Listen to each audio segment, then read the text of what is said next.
Hello, ലാലേട്ടനാണ്.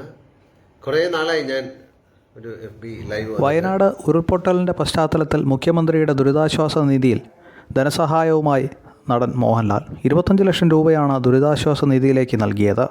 Wayanad ദുരന്തത്തിൽ ദുഃഖം രേഖപ്പെടുത്തിയും രക്ഷാപ്രവർത്തനത്തിന് മുന്നിട്ടിറങ്ങിയ ഓരോ വ്യക്തിയെയും അഭിനന്ദിച്ചും സമൂഹമാധ്യമങ്ങളിൽ വൈകാരിക കുറിപ്പ് താരം പങ്കുവച്ചിരുന്നു. ഇതിനു മുൻപും വെല്ലുവിളികളെ അഭിമുഖീകരിക്കുകയും കൂടുതൽ ശക്തരാകുകയും ചെയ്തവരാണ് നമ്മൾ മലയാളികളെന്ന് മോഹൻലാൽ കുറിച്ചു. അപകടം പതിയിരിക്കുന്ന ദുരന്ത മേഖലയിൽ രക്ഷാപ്രവർത്തനത്തിനായി മുന്നിട്ടിറങ്ങിയ സേനാംഗങ്ങൾ, പോലീസ്, പൊതുപ്രവർത്തകർ, നാട്ടുകാർ എന്നിങ്ങനെയുള്ള എല്ലാവർക്കും താരം തൻ്റെ കുറിപ്പിലൂടെ അഭിനന്ദനവും അറിയിച്ചു. കൂടാതെ രക്ഷാപ്രവർത്തകരുടെ അർപ്പണ മനോഭാവത്തിന് ബിഗ് സല്യൂട്ട് എന്ന് താരം കൂട്ടിച്ചേർത്തു. സമൂഹമാധ്യമമായ ഫേസ്ബുക്കിലൂടെയാണ് മോഹൻലാൽ കുറിപ്പ് പങ്കുവച്ചത്.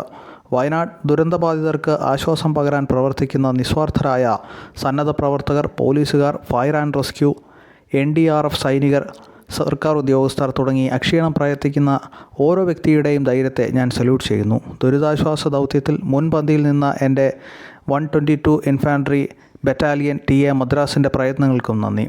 നമ്മൾ മുൻപും വെല്ലുവിളികളെ അഭിമുഖീകരിക്കുകയും കൂടുതൽ ശക്തരാകുകയും ചെയ്തിട്ടുണ്ട്. ഈ ദുഷ്കരമായ സമയത്ത് നമ്മൾ ഒറ്റക്കെട്ടായി നിൽക്കാനും നമ്മുടെ ഐക്യത്തിൻ്റെ കരുത്ത് കാട്ടാനും ഞാൻ പ്രവർത്തിക്കുന്നു. ജയ് ഹിന്ദ്. മോഹൻലാലിൻ്റെ വാക്കുകൾ ഇങ്ങനെയായിരുന്നു.